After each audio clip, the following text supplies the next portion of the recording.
Today I'm going to decorate one of these masks from Gypsy Soul Laser Cuts, and it is called the Masks Shape Set. You get 4 large masks and 2 smaller of this particular size here. I'm going to put those aside, and what I've done is I've chosen these 2, so I'm going to put these aside for decorating later. Today I'm going to make a single mask using these 2 masks layered together. I may even curve the top one out for some cool dimension and crazy effects with the eye holes. I'll be using this new paper collection from Prima. It's called Lavender, and it's full of pretty papers. So after going through it, I chose this pretty paper right here. I think this will make a beautiful mask. I cut off 4 1/4 inches. This way I can use this as layers on an A2 size card, which is usually 5 1/2 by 4 1/4. So if I was doing a top fold card, I would trim this at 5 1/2 and use it as a layer on a card.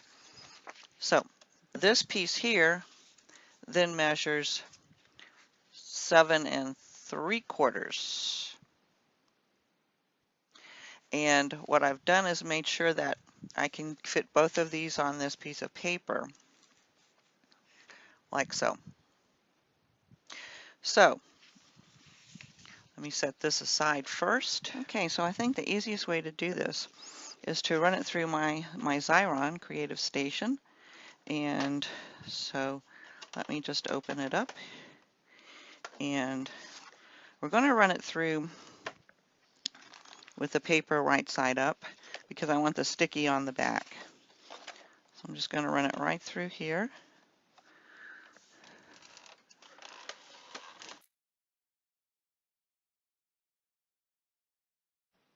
I like to burnish the adhesive to the paper first before removing it from that release paper.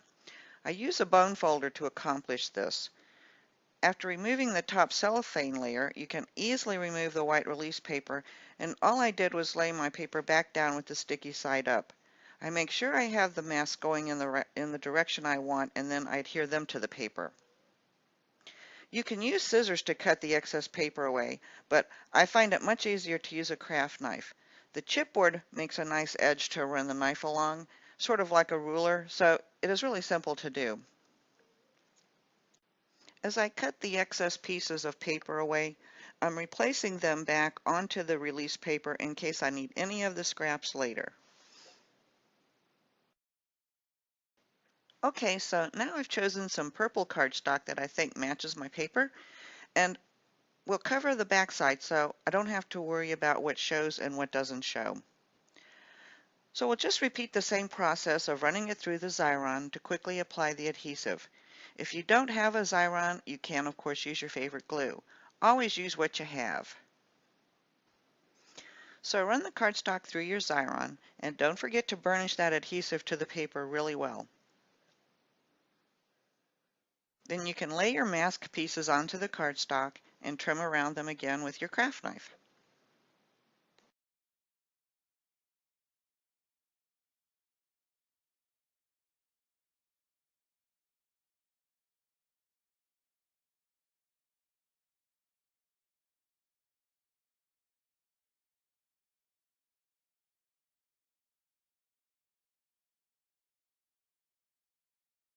If you find you need to smooth out some of the edges, you can use an emery board like this one, or even these sanding tools that will help you get into tighter spaces.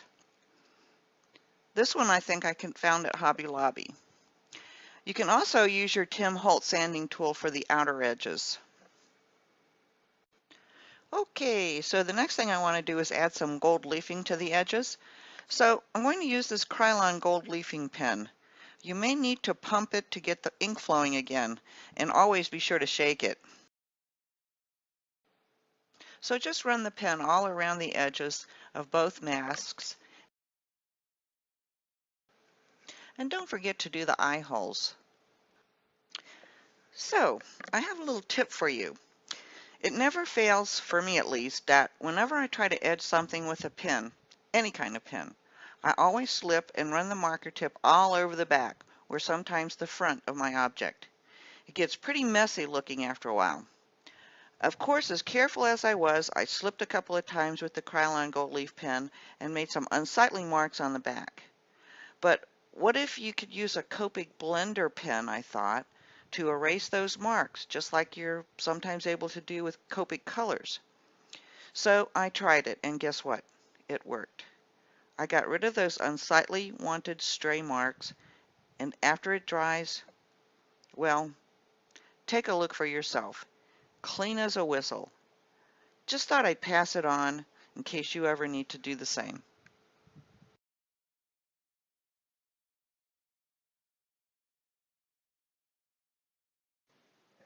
I need some ornamentation on the mask, so I'm checking the size of these star medallions from Gypsy Soul. I think the smallest medallion will work best. I'm going to use a Versamark ink pad to ink up the medallion. Then I will heat emboss it with charred gold embossing powder from Emerald Creek. I like to pour the embossing powder over a coffee filter to catch the excess powder. For some reason, the powder doesn't stick to the filter like it does to ordinary paper or cardstock, and it's easier to make a funnel with it for pouring it back into the jar.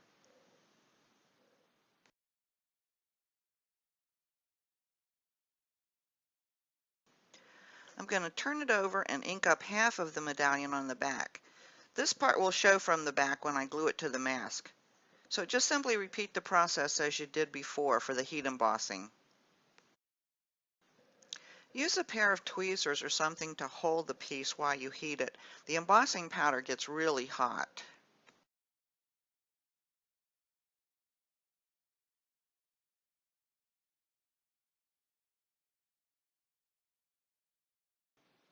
This charred gold embossing powder isn't really all that gold, so I'm going to add a few sprinkles of Queen's Gold embossing powder from Ranger.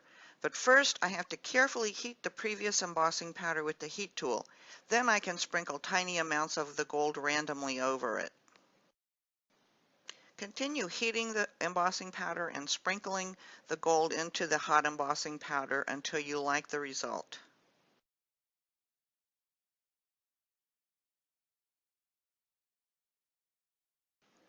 Now I'm going to choose some feathery flourishes that will work for the bottom part of the mask. These are also from Gypsy Soul.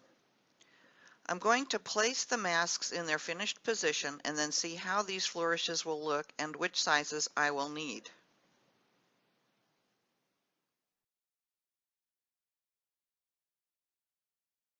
So these three pieces are the ones I've chosen, and I will repeat the heating process.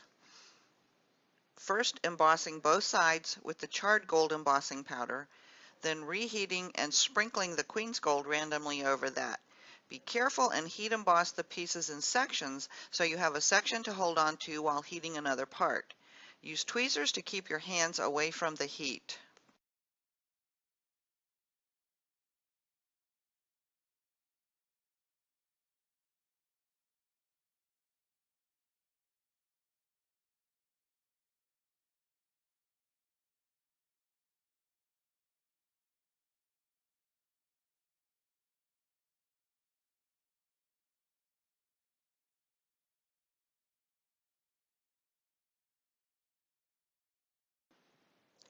Don't be afraid to trim off any sections of the chipboard that might make a piece too long or just get in the way. Repeat that heat embossing process for all three Feathery Flourishes chipboard. It's just a good idea to heat emboss both sides of these flourishes so that when you are putting it together you don't have to worry about what's going to be seen from either side.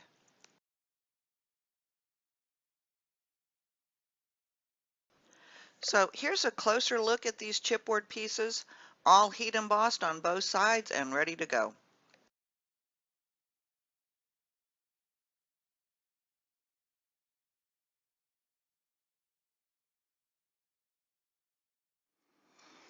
Okay, so let me show you how I plan on putting this mask together. I'm going to line up the corner points here, that center corner there, And on the back, you can see how it looks. And you just want to get it straight and have an even amount of the mask, the front mask, showing. And then it will look even on this side. So I'm just going to go ahead and clip it together for the time being. I'm not going to glue it yet, but I do want to go ahead and get these in place. And you just want to remember how you had them. When you finished fiddling with them and you're happy, you can glue them down with either a hot glue gun or a white glue. I want to point out that right now I'm only gluing down the bottom section of each flourish because I want to have the flexibility of adding more things under them. So I need to be able to lift them up to do this. They can be glued down fully later.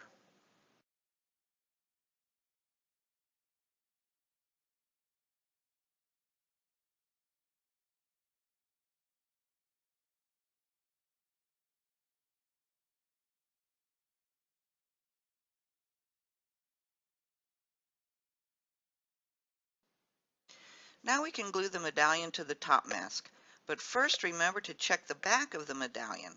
You want to make sure that the half that you embossed on the back will be sitting above the mask where it will be seen.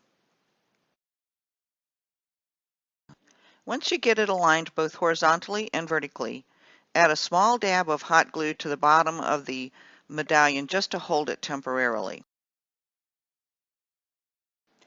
Lay the fringe along the lower edge of the bottom mask and cut it off, leaving about an inch extra just in case. Place the fringe on a mat and then spritz it with water. Next, mix the fringe with spun sugar distress stain spray and then check the mask color against the color of the stain. Mix the fringe with shaded lavender distress stain spray and continue mixing the colors and add more water to blend and lighten the colors. When it appears to be blended, spread the fringe out on the mat to dry. If you want to, you can use your heat tool to speed the drying time, but just be careful not to get the heat gun too close to this rayon fringe because it will curl it and could possibly burn it. Next, I'm going to run a bead of the E6000 Fabrifuse glue along the bottom edge of the bottom mask. We are not attaching it to the back of the mask, but to the front of the bottom mask so that it will be sandwiched between the two masks.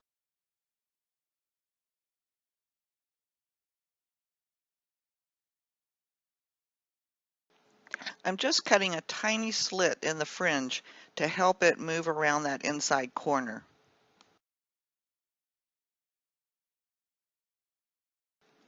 Let the glue dry, then trim off the excess fringe. Before we glue the masks together, I want to mark the area for the eye hole on the bottom mask with a pencil to delineate the area that I want to paint gold. That way I will have a gold edge showing through the top mask. For this I'll be using a KRYLON gold leafing pen.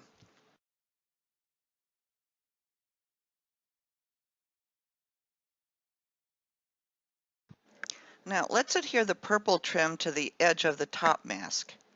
Insert the cut edge beneath the medallion. Remember, we only put a dot of glue at the bottom of it. Cut the trim off, then continue gluing the trim around the edge to the opposite side.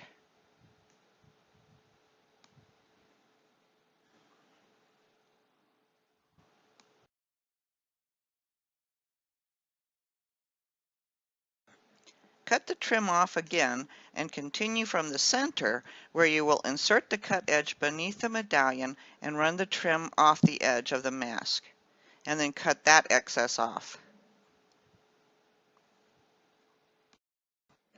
Adhere some pearl trim around the edge of the mask, centered over the purple trim as shown.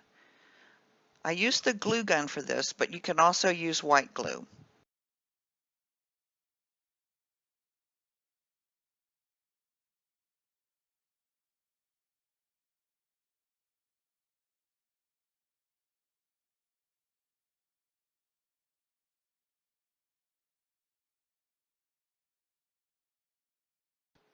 So I've got these two pieces that I cut from this dangle daisy trim, and you should be able to find some lace trim that will work for your mask.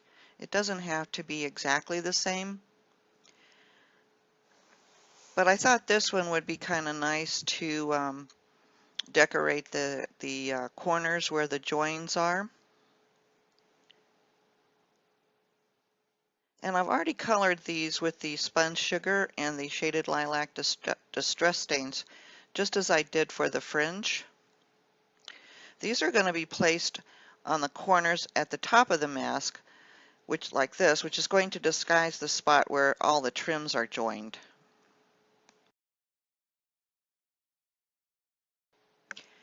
Anyway, I was thinking that I really wanted to try to make these pieces match my laser cut chipboard pieces. So I found this Heirloom Gold Perfect Pearls Mist from Ranger in my stash. Now it needs to be shaken really well to distribute all that mica that has fallen to the bottom. So I'm going to put the pieces back on my craft mat and give them a spritz. I think it will give it a nice vintage look. So I'm just going to set them aside to dry now.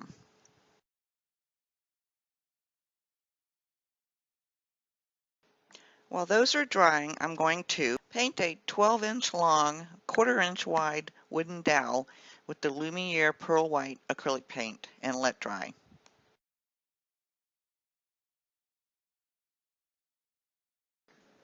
The lace dangles are dry now and they are looking quite vintage.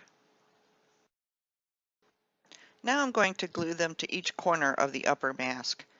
This will disguise where the trim and the pearls join. I think they look so much better now that they match the chipboard medallion. Before I glue the masks together, I gently shape the upper mask with my fingers to give it a slight outward curve. Now, I want a strong bond between the masks, so I'm using my fast grab tacky glue instead of the hot glue. I'm going to run a thick bead of the glue along the top of the fringe and let it set just a minute before I put them together. I don't want all that glue to squish out onto my fringe. So I think we're ready to join the two masks. I've got a bunch of clips here ready to use, but what I want to do first is get this lined up, being careful not to squish the glue out. Before we clamp it together, you can turn it over and check the alignment on the back and make sure no fringe is caught up in the glue before you start clamping it together. Carefully place the clamps along the edge, being careful not to move the pieces out of place. Now I'm taking one final check to make sure everything is alright before I set it aside to dry. I think I'll stick one of these clips between the masks to keep that gentle curve while it dries.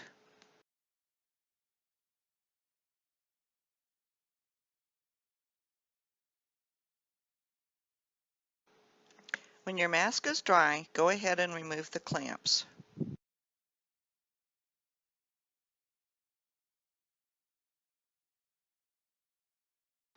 I found 3 matching metal buttons in my stash that I think will look great centered over the medallion and each of the lace dangles. But first I need to trim off the shanks. For this I have a flat angle wire cutter. This will allow the buttons to sit flat.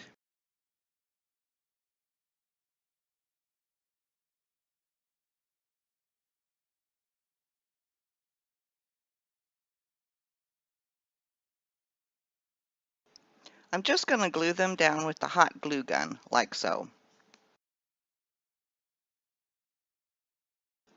I got these feathers from my local craft store. I'm sure you can find them anywhere. And I thought I would soften things up a bit by placing some feathers beneath and between the flourishy feathers that I've attached to that upper pointy part on the mask. I'm going to speed up the video now because all I'm doing is arranging the feathers in a pleasing manner.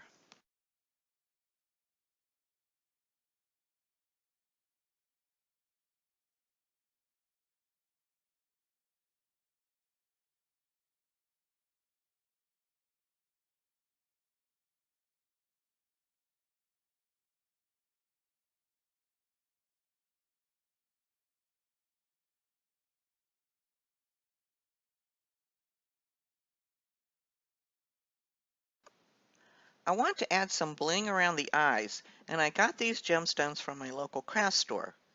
Each row of gems is actually on a single strip of adhesive, so they will be pretty easy to adhere in a straight or curved line. All I had to do was pull one strip off at a time and adhere that strip around the eye.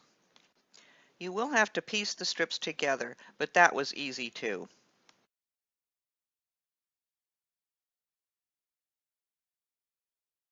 This is going to be a handheld masquerade mask, especially with the long fringe. That could be quite annoying if you wore it up against your face. Now, since I am right-handed, I decided to put the stick on the left, which would keep my right hand free for shaking hands, holding a drink, or grabbing some appetizers. The choice is certainly yours to make. Naturally, I was thinking about food. And of course, if you are left-handed, you would place the stick on the right, opposite your dominant hand. So turn the mask over and glue the top 2 or 3 inches of the stick to the side of the mask. I'm using a hot glue gun, but I'm going to come back with some stronger tacky glue to ensure a good bond.